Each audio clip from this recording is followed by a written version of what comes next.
오늘 흔들리지 않는 인생의 절대 상수라는 제목을 가지고 함께 말씀을 나누겠습니다. 여러분, 명절 이후에 생활과 삶의 방향을 리셋하는 그런 시간들을 아마 가지셨을 줄로 믿습니다. 여러분, 명절을 마치고 일상으로 다시 돌아오셨어요.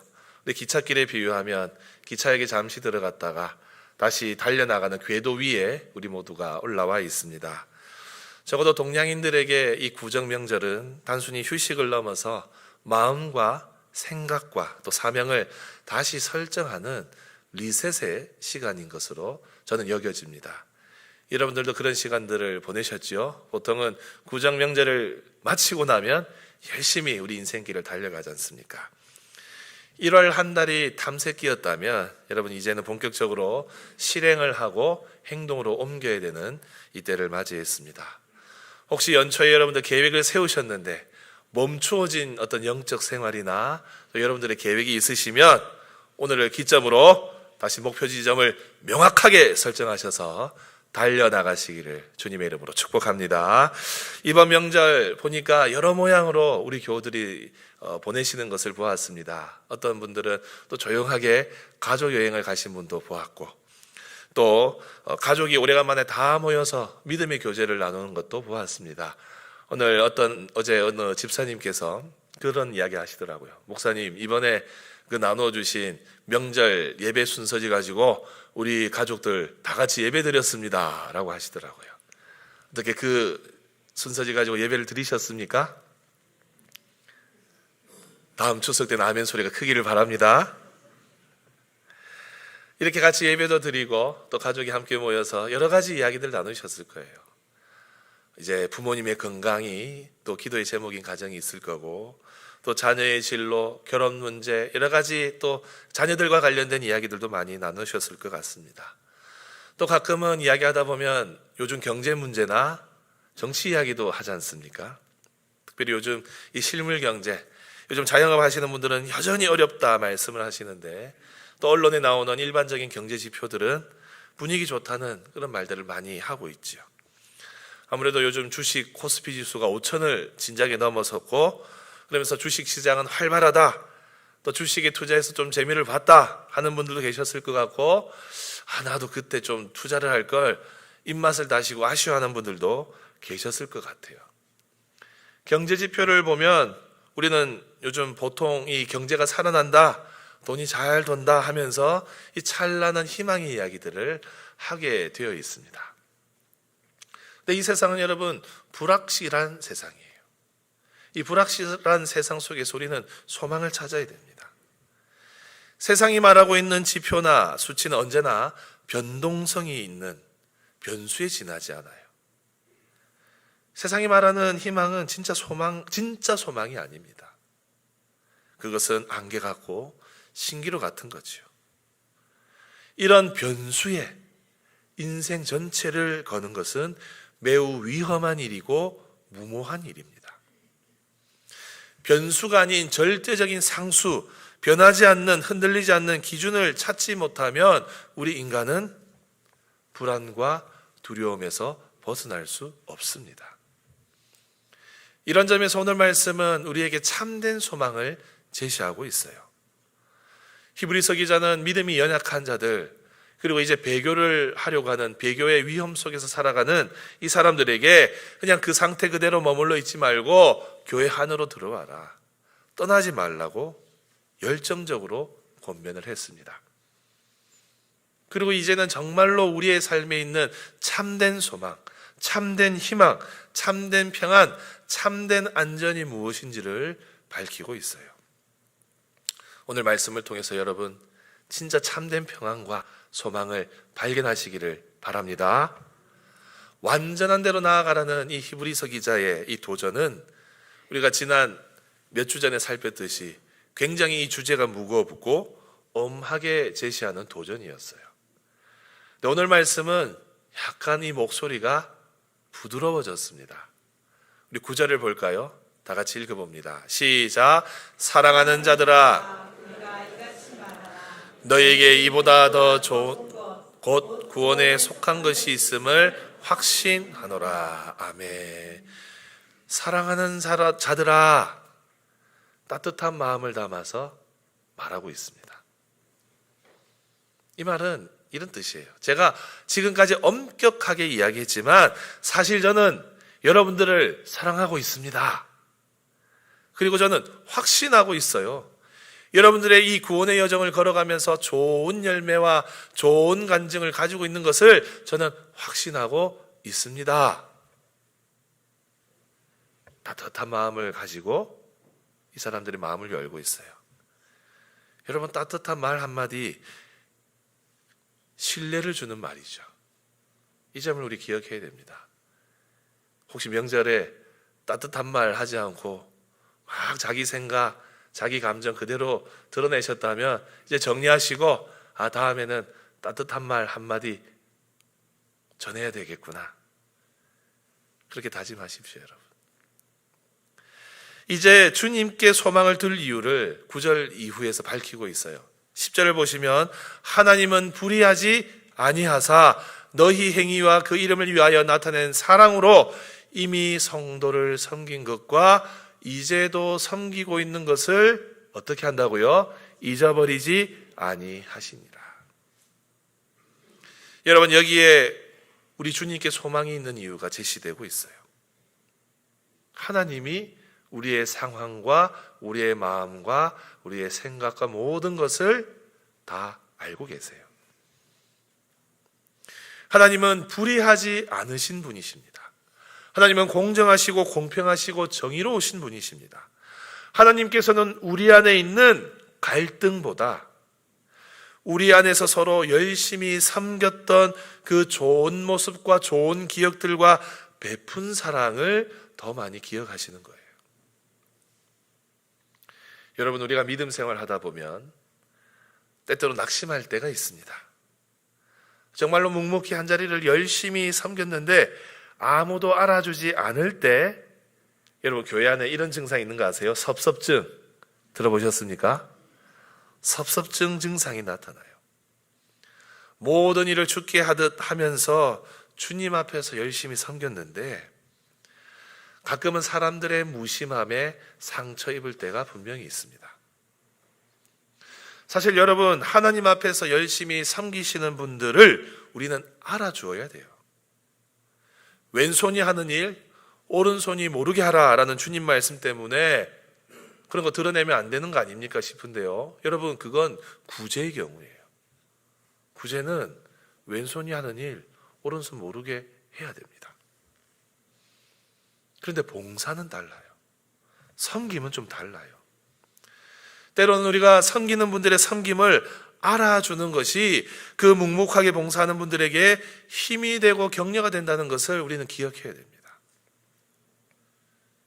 우리 말씀을 통해 확인해 볼까요? 사도 바울이 고린도 교회에 편지하면서 바울의 사역에 부족한 부분들을 채워주었던 사람들, 그 섬김을 알아주어라 라고 권했어요. 우리 고린도전서 16장에서 한번 확인해 보십시다. 우리 17절 18절입니다. 같이 읽습니다. 시작. 내가 스데바나와 브르나도와 아가이고가 온 것을 기뻐하노니 그들이 너희의 부족한 것을 채웠음이라. 그들이 나와 너희 마음을 시원하게 하였으니 그러므로 너희는 이런 사람들을 알아주라. 아멘. 여러분, 잘 섬기는 분들 계시잖아요. 열심을 내는 분들 계시잖아요. 보통 교회가 어떻게 반응하는지 아십니까? 많은 부분들 잘 섬깁니다 라고 알아주지만 한편으로 왜 나대고 있지? 자기가 뭔데 왜 뭐 저런 걸 하고 있어? 시샘의 마음도 있어요. 오늘 말씀은 알아주라 하고 있어요. 여러분, 다른 사람의 마음을 알아주십시오. 우리 오늘 다락방 개강하지 않습니까? 우리 순원분들에게 제가 부탁드립니다. 우리 순장님들의 섬김을 알아주세요. 당신이 순장이니 열심히 섬기세요. 뭐 농담으로 하는 건 저도 이해합니다만 진심 담지 마시고 오늘은 순장님들 만나면 순장님 감사합니다. 우리 다락방 지난 1년 잘 섬겨주셨는데 감사합니다. 올해도 잘 부탁드립니다. 따뜻한 말 한마디에 우리 순장님들이 힘을 얻으세요. 요즘 다음 세대 이야기 많이 하지 않습니까? 최근에 신문 보니까 드디어 서울에도 1학년 신입생이 없는 초등학교가 등장했대요. 서울에도. 우리 전북에는 지금 30몇 개랍니다. 올해 신입생이 없는 학교가. 요즘 취학아동 줄어들고 있어요. 아이들 자체가 줄어들고 있습니다. 그래서 주일학교 살기 쉽지 않아요. 우리 주일학교 교사들, 우리가 잘 못해서 그런가, 우리가 부족해서 그런가 자책하는 우리 교사들 계시거든요. 여러분, 우리 그런 교사들의 섬김 알아주십시오. 특별히 학부모님들, 중고등학생들 챙기는 우리 교사들 쉽지 않아요. 주일학교 아이들 돌보는 거 쉽지 않아요. 알아주세요. 우리 매 예배 찬양팀 서지 않습니까? 여러분들 알고 계십니까? 격주로 토요일 저녁에 모여서 연습하고 계세요. 토요일 얼마나 황금 같은 시간입니까? 저녁에 나와서 연습하고 계세요. 이 섬김을 어떻게 하라고요? 알아주셔야 돼요. 찬양대 늘 연습 열심히 하는 거 여러분들 알아주셔야 돼요. 또 있어요.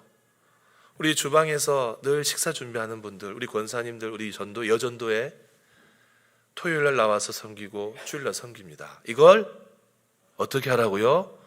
알아주셔야 돼요. 한여름에 여러분 가보십시오. 설거지하는 우리 봉사하는 분들 계세요. 땀 뻘뻘 흘리면서 하고 계세요. 그래서 우리 당회에서 이번에 큰 에어컨 달아드리기로 했어요. 그들의 섬김을 어떻게 하라고요? 알아주셔야 돼요. 지난 명절에 우리 스리랑카 형제들 그 연휴에 섬긴 분들도 계세요. 그런 섬김도 알아주셔야 되고, 우리 단기 선교 준비하면서 기도하고 또 모이는 그런 선교팀들의 섬김도 알아주셔야 돼요. 그리고 묵묵히 섬기고 있는 교역자들의 삶도 알아주셔야 됩니다. 그런 점에서 여러분, 오늘 섬기는 분들 여러분들 주변에 만나게 되시면 어떻게 하라고요? 알아주십시오. 순장님 감사합니다. 교사 선생님이 감사합니다. 오늘 배식하는 분들 보시면 수고 많으시네요. 설거지하는 분들 뵈시면 감사합니다. 따뜻하게 알아주시기를 바랍니다. 근데 오늘 말씀 더 큰 위로를 줍니다. 왜 그렇습니까? 혹시 우리가 이렇게 큰 섬김을 섬기는 사람들의 섬김을 우리가 놓치더라도 그 섬김과 수고를 기억하는 분이 계시다는 거예요. 잊지 않으시는 분이 계세요. 우리의 섬김과 수고를 사람은 기억할지 몰라도 하나님은 기억하고 계십니다. 네, 여러분, 여기서 우리가 놓치지 말아야 될 진리가 하나 있어요. 우리의 수고와 노고 기억하시는 하나님 앞에서 우리가 지녀야 될 마음의 태도가 하나 있습니다. 그 태도는 바로 부지런하게 인내하며 섬기는 겁니다. 우리 11절과 12절을 같이 읽어봅니다. 시작. 우리가 간절히 원하는 것은 너희 각 사람이 동일한 부지런함을 나타내어 끝까지 소망의 풍성함에 이르러 게으르지 아니하고 믿음과 오래 참음으로 말미암아 약속들을 기업으로 받는 자들을 본받는 자 되게 하려는 것이니라. 아멘. 여러분, 주님께 소망을 두는 자, 부지런함을 나타내고 게으르지 아니하고 오래 참음으로 나아갈 때 소망의 풍성함을 경험한다고 말씀이 약속하고 있어요. 그런 점에서 여러분, 우리가 하나님께 소망을 두면 사실 우리의 삶에서 놓치기 쉬운 사람들의 위로가 큰 문제가 되지 않을 수 있어요.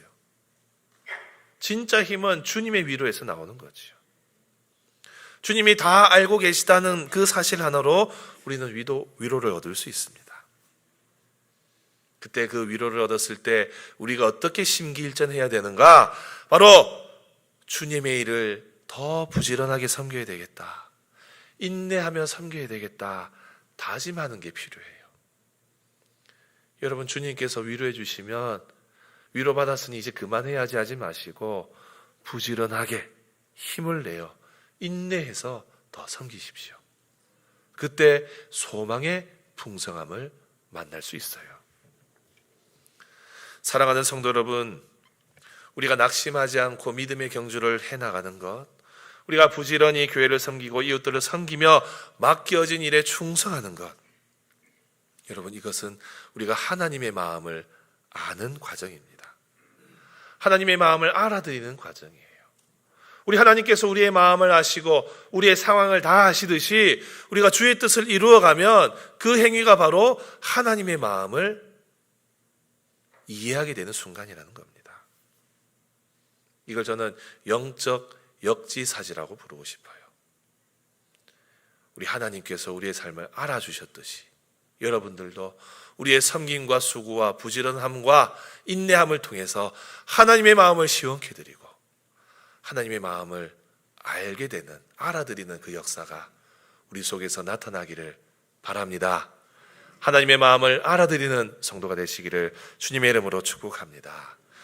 그럼 여러분, 하나님의 마음을 아는 사람, 그 소망의 롤모델은 어떤 사람일까요? 오늘 말씀에서 아브라함을 그 롤모델로 제시하고 있어요. 우리 13절부터 말씀을 확인해 보십시다. 우리 16절까지 읽습니다. 시작. 하나님이 아브라함에게 약속하실 때에 가리켜 맹세할 자가 자기보다 더 큰 이가 없으므로 자기를 가리켜 맹세하여 이르시되 내가 반드시 너에게 복 주고 복 주며 너를 번성하게 하고 번성하게 하리라 하셨더니 그가 이같이 오래 참아 약속을 받았느니라. 사람들은 자기보다 더 큰 자를 가리켜 맹세하나니 맹세는 그들이 다투는 모든 일의 최후 확정이니라. 아멘. 여러분, 오늘 말씀에 하나님께서 아브라함과 약속하실 때 하나님께서 그 이름을 걸고 맹세하셨다라고 하고 있어요. 이때 당시에 맹세를 할 때는 그 더 위에 있는 사람, 만일에 자녀가 누군가와 계약을 맺는다면 아버지의 이름을 걸고 했는데 하나님은 거실 분이 없는 거예요. 그래서 하나님의 그 이름을 걸고 약속해 주시고 계신 거예요. 그 약속을 믿고 따랐을 때 아브라함의 삶에 열매가 있었습니다. 그럼 여러분, 오늘 이 이야기에, 오늘 이 말씀에 아브라함이 왜 소망을 가진 자의 롤모델이 될까요? 아브라함은 끊임없이 하나님께서 너를 복주고 복주겠다 약속하신 것, 그 약속을 믿고 따랐던 사람이에요. 그리고 결국 아브라함은 그 열매를 얻지 않습니까? 이 과정이 부지런히 인내하는 과정이었어요.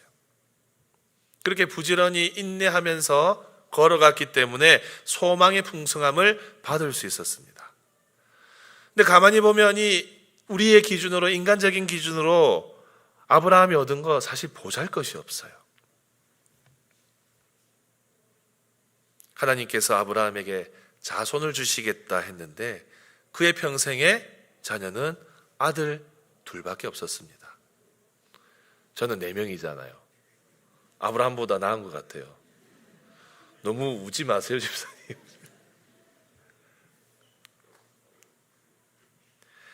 이 아들마저도 약속을 받은 이 장자, 이 정통성을 이어받는 아들마저도 100세 때 겨우 얻었습니다. 그리고 이 아들을 얻는 데까지 아브라함이 만나고 20년이 걸렸어요. 민족을 이루려면 땅이 필요한데 땅은 어떨까요? 땅은 그 자손들이 머무를 땅이 필요한데 아브라함 때 얻은 땅은 우물 몇 개가 있는 땅과 이 아내 사라의 무덤으로 삼은 막벨라 굴이 땅의 전부였어요. 우리가 보기에 심히 미약한 출발입니다. 그럼 그 삶이 오늘 이렇게 믿음과 소망으로 살아간 사람들의 롤모델이 되는 이유가 무엇이냐? 바로 하나님께서 아브라함의 삶에 보증이 되어 주셨다는 거예요.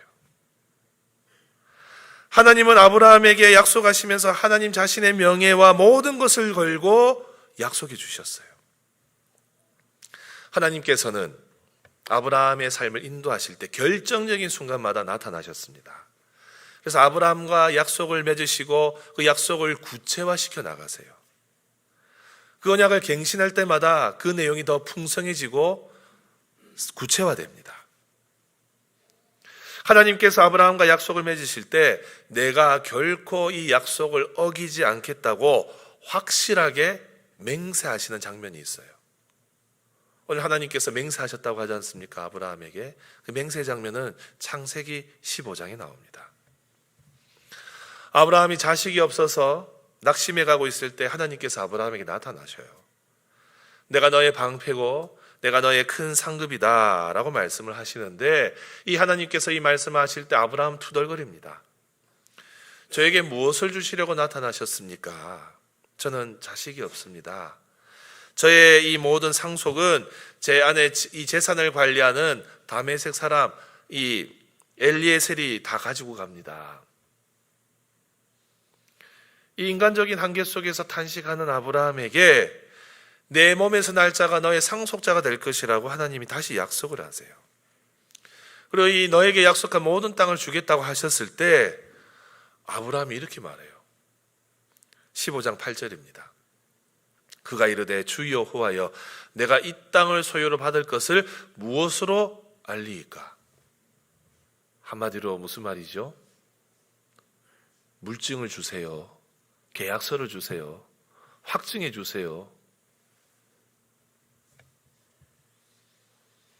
하나님께서는 이 제안을 들으시고 아브라함에게 3년 된 암소, 암염소, 순양, 산비둘기, 집비둘기를 가지고 오라고 하세요. 그리고 그 자리에서 아브라함과 계약을 갱신을 하시는데 그 장면이 10절과 11절입니다. 우리 한번 읽어봅시다. 시작. 아브라함이 그 모든 것을 가져다가 그 중간을 쪼개고 그 쪼갠 것을 마주 대하여 놓고 그 새는 쪼개지 아니하였으며 솔개가 그 사체 위에 내릴 때에는 아브라함이 쫓았더라. 네. 여러분, 우리가 이해할 수 없는 이 당시의 문화의 한 장면인데 이게 계약을 체결하는 장면이에요. 근데 바로 이 자리에서 하나님께서 약속해 주시고 아브라함의 삶에서 그 가문이 이제 앞으로 겪게 될 일들을 보여주십니다. 우리 13절부터도 같이 한번 확인해 보십시다. 여호와께서 아브라함에게 이르시되 너는 반드시 알라. 내 자손이 이방에서 객이 되어 그들을 섬기겠고 그들은 400년 동안 내 자손을 괴롭히리니. 무슨 말이죠? 아브라함의 후손들이 앞으로 애굽 땅에서 400년 동안 노예 생활할 것을 미리 알려주세요. 그들이 섬기는 나라를 내가 징벌할지며 그 후에 내 자손이 큰 재물을 이끌고 나오리라. 출애굽까지 약속해 주세요. 그리고 아브라함의 개인의 삶에 대한 약속입니다. 너는 장수하다가 평안히 조상에게로 돌아가 장세될 것이요 내 자손은 4대 만에 이 땅으로 돌아오리니 이는 아모리 족속의 죄악이 아직 가득 차지 아니함이더라 하시더니. 이렇게 아브라함에게 약속하시고 그들의 가문의 일들을 보여주신 이후에 하나님께서 한 가지 행동을 취하십니다. 17절 다 같이 읽어봅시다. 시작. 해가 져서 어두울 때에 영이 나는 하루가 보이며 하는 횃불이 쪼갠 고리 사이로 지나더라. 아멘. 여러분, 고대 이 중군동 지역의 계약의 방식이 이러했어요. 상호 간에 쌍방 간에 계약을 체결하면 짐승을 하나 잡아서 배를 쫙 가르고 펼쳐놓고 그 사이를 이 계약자 쌍방 두 사람이 다 왔다 갔다 합니다. 그러면 오늘날 우리가 계약서에 도장을 꽝 찍고 등기를 하면 모든 권리가 이전이 되듯이 이게 계약의 완성이 되는 모습이었어요. 근데 여러분 가만히 보시면 이 쪼개놓은 이 사체 사이를 하나님만 지나가세요. 화로, 이 횃불, 그것이 그 쪼갠 고기 사이로 하나님만 지나가시고 이 계약의 다른 당사자인 아브라함은 지나가지 않습니다. 여러분, 하나님께서 아브라함과 약속하시면서 이 언약을 어기면 내가 이 짐승처럼 될 것이라고 하나님이 아브라함에 약속해 주세요. 여러분 생각해 보십시오. 하나님이 죽으실 수 있는 분입니까? 근데 그분이 그분의 생명을 걸고 약속하고 계신 거예요. 여러분, 이것이 하나님의 약속입니다. 하나님께서는 아브라함과 이렇게 약속하셨습니다. 아브라함에게는 의무가 없고 오직 하나님만이 책임지시는 이 일방적인 계약. 이것은 이 약속의 성취 여부가 인간의 조건이 아니라 하나님의 신실하심에 달려있다는 뜻이에요. 여러분, 이 하나님의 신실하심을 생명 거신 이를 십자가에서 이루셨어요.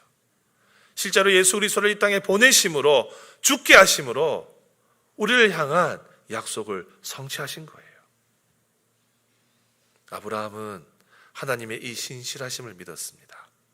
그래서 하나님께서는 아브라함의 이 믿음을 보시고 의롭다 여겨주셨습니다.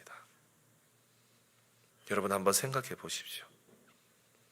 하나님께서 그분의 생명을 걸고 약속해 주시는데, 그렇게 아브라함 너의 인생을 내가 책임져 주겠다고 약속해 주시니 아브라함의 입장에서 얼마나 이것이 든든했겠습니까? 바로 이것이 맹세의 뜻이에요. 오늘 본문의 맹세.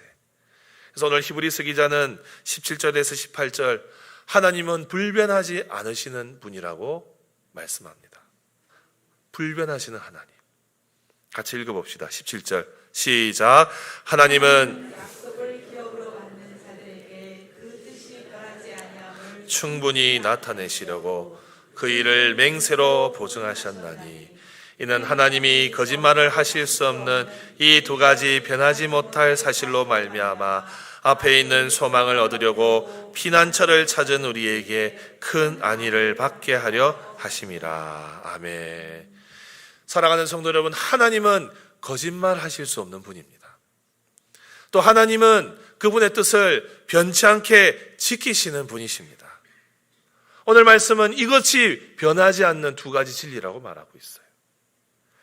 바로 여러분, 여기에 우리의 인생을 걸어야 됩니다.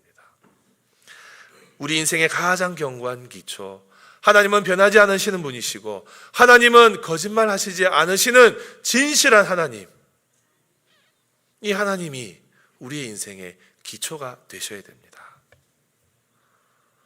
아브라함과 변치 않는 언약을 맺으신 하나님께서 하나님께 소망을 두고 하나님을 인생의 피난처로 삼는 자들에게 큰 위로가 되시고 힘이 되신다고 오늘 말씀은 우리에게 약속하고 있습니다. 사랑하는 성도 여러분, 이걸 잊지 마십시오. 하나님께서는 아브라함을 책임지셨습니다. 끊임없이 한결같이 아브라함을 인도하셨습니다.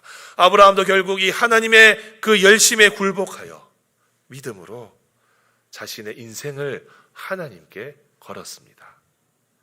여러분, 이것이 하나님께 소망을 두는 사람의 인생이에요. 여러분, 하나님께 소망을 둔다는 것이 무슨 뜻일까요? 소망의 풍성함을 누린다는 것이 어떤 의미겠습니까?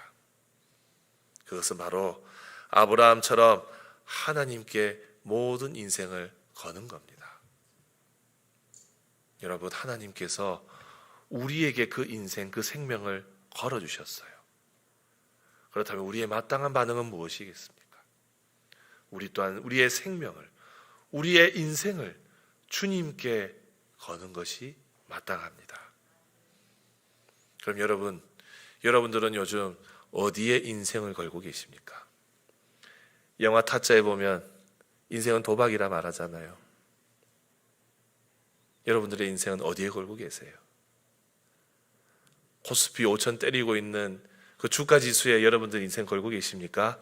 언제 빠지고 언제 치고 들어갈지 이런 거 계산하고 계십니까? 코인에 투자해서 어떻게 수익을 얻을까? 늘 거기에 인생을 걸고 계십니까? 땅값 요즘 떨어졌다는데 땅을 사야 되나 말아야 되나? 그런 거에 인생을 걸고 계십니까? 아니면 자녀 잘 되는 일에 모든 거 걸고 계세요? 자녀가 잘 돼야 되니 주일 성수는 대학 가서 시켜야지. 자녀 잘 되게 하는 일에 인생을 걸고 계시는 분들은 그렇게 하세요. 근데 오늘 말씀은 어디에 인생을 걸라고 합니까?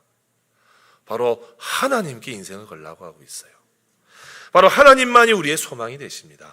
하나님만이 가장 견고한 성읍이 되세요. 하나님만이 우리의 확실한 보증, 맹세가 되십니다. 그분이 그분의 이름을 걸고 그분의 목숨을 걸고 우리에게 맹세해 주셨어요. 바로 그분 앞에 우리의 인생을 거는 것이 마땅한 자세가 아니겠습니까?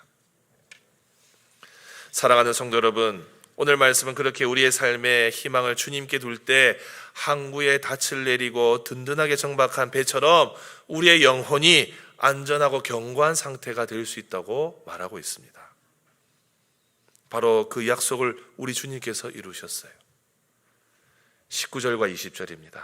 다 같이 읽어봅시다. 시작. 우리가 이 소망을 가지고 있는 것은 영혼의 같아서 튼튼하고 격도하여 휘장 안에 들어가나니 그리로 앞서가신 예수께서 멜기세덱의 반차를 따라 영원히 대제사장이 되어 우리를 위하여 들어가셨느니라. 아멘. 여러분, 가장 안전한 곳이 어디인지 오늘 말씀이 보여줘요. 휘장 한쪽은 하나님의 임재가 있는 곳입니다. 그 임재가 있는 곳으로 우리의 안전과 소망은 하나님 앞에 있고, 또 그 하나님의 임재 속에 살아갈 때 진정한 안전함이 있음을 오늘 성경은 우리에게 밝혀주면서 그곳으로 우리의 선구자 되시는 예수님께서 우리를 이끌고 들어가신다고 말씀하고 있습니다. 우리를 구원하시기 위해서, 우리에게 안전과 평안과 행복을 주시기 위해서 우리를 대표하시는 예수 그리스도께서 먼저 앞서 주님의 존전 앞으로 들어가셨으니 우리는 그분 앞으로 나아가면 된다고 오늘 말씀은 우리에게 도전하는 겁니다. 여러분, 우리는 이 예배당을 떠나서 일상 속에서 살아갈 때마다 주님의 존전 앞에 있다는 사실을 기억해야 됩니다. 이런 점에서 우리 예수님은 세상의 환경과 기준에 따라서 일희일비하는 변수가 아니라 어떠한 변화에도 흔들림이 없는 절대 상수와 같은 분이세요. 그래서 우리가 세상을 살아가면서 소망을 잃지 않을 수 있습니다. 왜 그렇습니까? 이 절대자 되시는 주님께서 우리의 삶의 모든 것을 알고 계시기 때문에 그러합니다. 우리의 삶을 책임지시는 분이시기 때문에 그러합니다. 그분에게는 거짓이 없고 그분의 뜻은 변하지 않기 때문에 그러합니다. 그래서 우리는 바로 그분, 예수님께 우리의 인생을 걸 수가 있는 겁니다. 사랑하는 성도 여러분, 세상의 헛된 것, 안개 같은 것, 신기루 같은 것에 여러분들의 삶을 걸지 마시고 가장 확실한 맹세 보증 되시는 주님께 인생을 거시기를 바랍니다. 그럴 때 우리의 삶이 안전하게, 든든하게 세워질 것입니다. 사랑하는 성도 여러분, 이제 명절 끝내고 다시 일상으로 돌아왔고 우리 교회도 이제 다락방을 시작으로 본격적으로 한 학기를 시작하게 됩니다. 견고한 것에 인생을 거십시오. 예수 그리스도께 인생을 거십시오. 그때 하나님께서 우리의 삶에 최후의 맹세, 최후의 보증이 되어주실 줄 믿습니다. 이 든든함을 소망하면서 살아가는 우리 모두가 되시기를 주님의 이름으로 축복합니다.